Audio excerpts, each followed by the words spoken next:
Après 2 matchs nuls, 1 but partout, le PSG a enfin décroché sa première victoire à la Beaujoire face au promu nantais. Le premier but du PSG est inscrit par Edinson Cavani, bien servi par Zlatan Ibrahimovic. Deuxième but pour l'Uruguayen.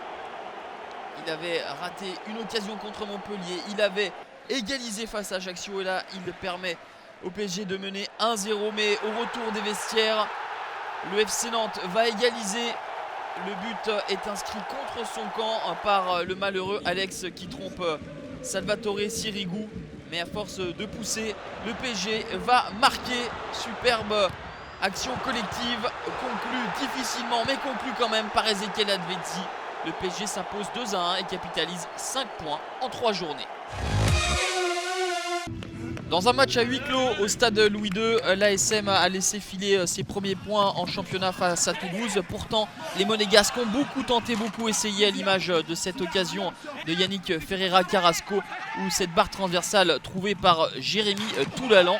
Score final 0-0 entre l'ASM et le TFC.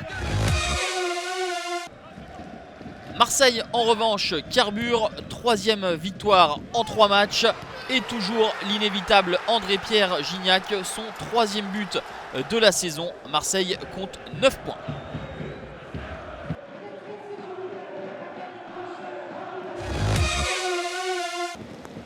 En revanche, Lyon boit la tasse à domicile sous un déluge.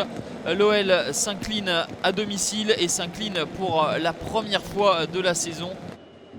Des intempéries donc en première mi-temps et une interruption du jeu de 45 minutes. Sur la seule occasion en deuxième période, Reims va marquer par l'intermédiaire d'Odaïr Fortes. 2e succès consécutif pour les Rémois.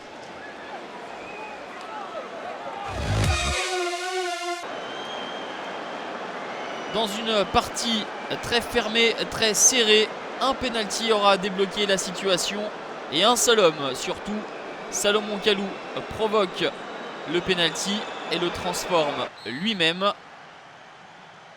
L'Ivoirien prend Stéphane Ruffier à contre-pied. Première défaite de la saison pour l'AS Saint-Etienne.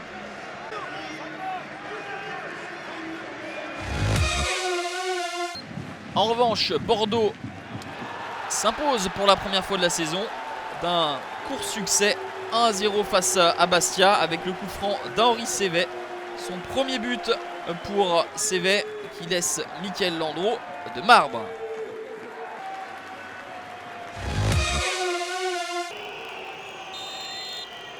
Nelson Oliveira, retenez bien ce nom, le portugais du stade rennais est très efficace depuis le début de la saison. Il inscrit en Haute-Savoie ses 2e et 3e buts de la saison.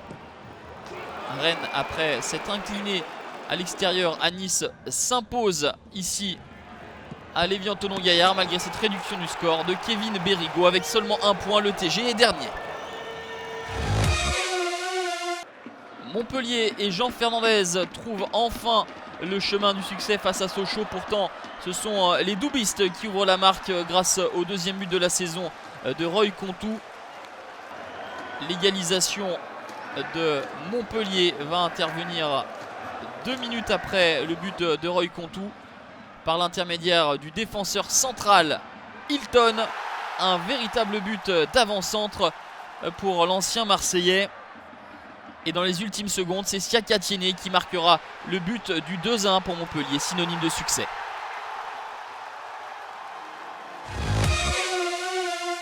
Du monde dans les tribunes de François Coty, mais pas de but. Celui de Christian Bruls, le Belge de Nice, est refusé à tort pour position de hors-jeu. C'est l'Argentin Zvitanic qui était en position illicite. Une situation également pour l'ACA. La tête de Moutou n'est pas cadrée. Score final 0-0. Et l'on termine par le derby breton entre l'En Avant Guingamp et Lorient. La première victoire et les premiers points pour le promu grâce à un doublé de Mustapha Yatabaré. C'est 2e et 3e but de la saison.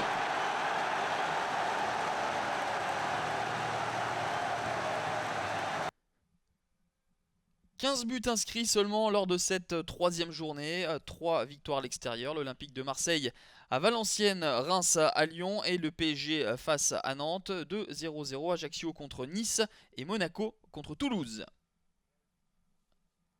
Marseille est la seule équipe à avoir remporté ces 3 matchs, suit Monaco avec 2 victoires et un match nul. Ensuite, embouteillage d'équipe à 6 points. Le PSG avec sa victoire regrimpe dans la première moitié de tableau. Dans la deuxième moitié de tableau, Evian et Sochaux capitalisent un seul petit point. Nantes a 3 points mais est en attente de la décision de la Ligue pour savoir si sa victoire contre Bastia est validée, sans quoi Nantes serait dernier. La prochaine journée avec en ouverture samedi à 14 h Evian face à Lyon, le PSG contre Guingamp, Saint-Etienne, Bordeaux dimanche et enfin le choc Marseille-Monaco.